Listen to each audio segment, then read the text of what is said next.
With NBA free agency basically all wrapped up, I think it's time to take a look at the biggest winners and losers. If you guys like the content, smash the like button, smash the subscribe button. Over 50% of y'all that have been watching the videos recently still are not subscribed. I don't know what you're doing. Smash that button. Let's try to get 69 likes on today's video, and let's hop into it.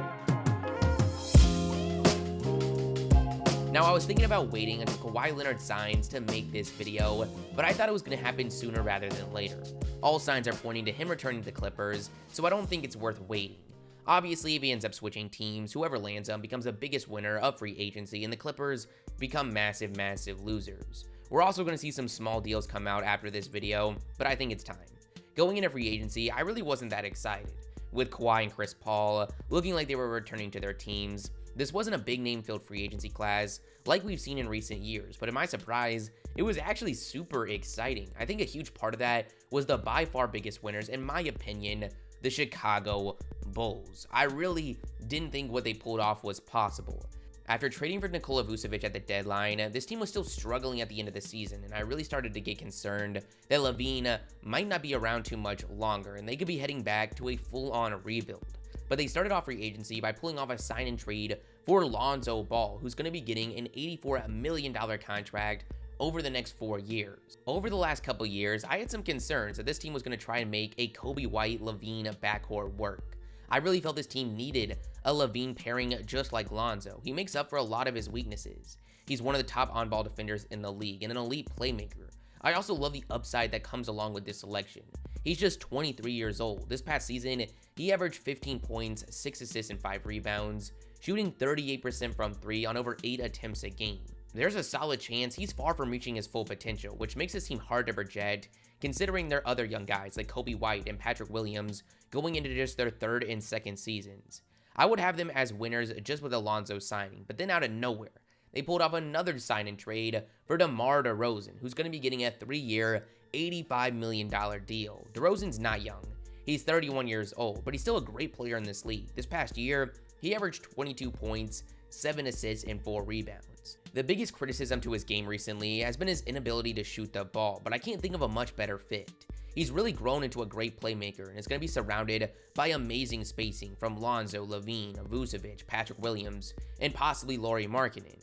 This team was also able to sign Alex Caruso to a 4-year, $37 million contract. He's not a flashy player. He's not going to bring you a ton on the offensive side of the ball, but he's a guy you want on your team with the defense and shooting he can bring. He adds a lot of much needed depth to this roster.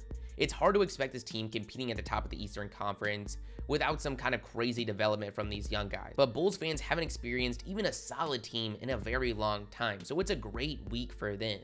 I think next year we're really going to see LaVine start to get the respect he deserves. I love this roster construction. I think Kobe White is really built for the 6-man role, and I love Patrick Williams' chances to break out as soon as next year. Then we've got the Los Angeles Lakers. There was a point where it was looking like they could be massive losers. They didn't have a lot to work with, and it was starting to look like we were going to see LeBron, Russell Westbrook, Anthony Davis, maybe Talen Horton-Tucker and Alex Caruso, then a bunch of G Leaguers. Then as free agency started, the Lakers were landing guys like Trevor Ariza and Carmelo Anthony, and we saw the retirement home jokes start flying in. But then things took a big turn. Coming out of their rookie contracts, Kendrick Nunn signed a 2-year, $10 million deal with a player option on the second year, and Malik Monk a 1-year minimum deal. It's been confirmed that Nunn passed on way more money for the chance to compete for a title, something we very rarely see from a player of his age, especially when his previous contract was so small as he started his career undrafted. This past year, in just his second season, he averaged 15 points, shooting 49% from the field and 38% from 3. It hasn't been confirmed whether or not there was more money on the table for Monk, but I think it's safe to say there definitely was. This past season, he averaged 12 points as a 40% three-point shooter. They also signed Wayne Ellington, Kent Bazemore, Dwight Howard, and re-signed Talen Horton-Tucker to a 3-year, $37 million deal. These additions are nothing crazy. They lost Caruso, and it looks like Dennis Schroeder, but considering what they had to work with, they're without a doubt winners. We could be looking at a rotation of Kendrick Nunn backing up Russell Westbrook, Wayne Ellington, Malik Monk, THT, Trevor Ariza, Kent Bazemore, and LeBron James out there on the wings, and then Carmelo Anthony, Anthony Davis, Marc Gasol, and Dwight Howard in the front court. We underestimated the Lakers' depth when they won a title a year ago. It doesn't take much outside of LeBron and AD to have a real shot at winning, so I think this core is more than enough. Now, a team I'm a little undecided on, but I still have them as winners, is the Miami Heat. They landed Kyle Lowry on a 3-year, $90 million deal, brought back Duncan Robinson on a contract I love, 5 years, $90 million, extended Jimmy Butler to a 4-year, $184 million deal, and signed PJ Tucker to a 2-year, $15 million contract. This team was in the finals just a season ago. With Robinson, Hero, and Bam only expected to get better, this team is in a great position for next season. My only concern is the age of some of these guys landing massive money. Kyle Lowry is 35 years old. Jimmy Butler is about to be 32, and he's going to be earning over $40 million at 37 years old. Obviously, we're seeing guys like Chris Paul and LeBron James still playing at the highest level, approaching 40, but these guys are outliers. I have some concerns about regression, but that's not a guarantee, and at the end of the day, they got better, so they are winners. Then we've got some little winners that didn't make big deals, but some small ones that are definitely worth mentioning. You've got the Warriors, who were able to bring in Otto Porter Jr. on a 1-year minimum deal. It wasn't that long ago, he earned himself a massive contract as one of the best 3-and-D wings in the league, averaging 15 points as a 44% three-point shooter. This is an amazing pickup for a roster that I still think is getting slept on.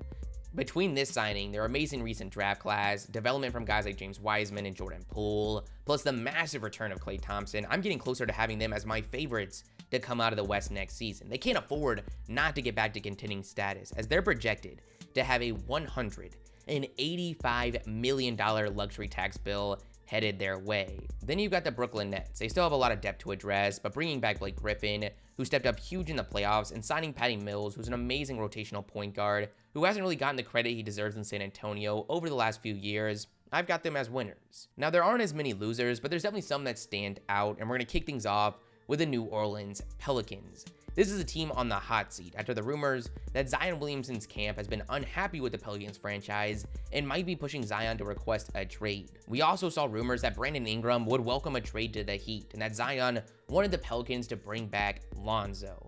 They made a great trade to start the offseason, clearing up space by letting go of Steven Adams and Eric Bledsoe. They also were able to bring in Jonas Valanciunas in that deal. They could have matched Lonzo Ball's offer to the Bulls. They struck out on Kyle Lowry. Their only significant signing was bringing in Devontae Graham on a 4-year, $47 million deal.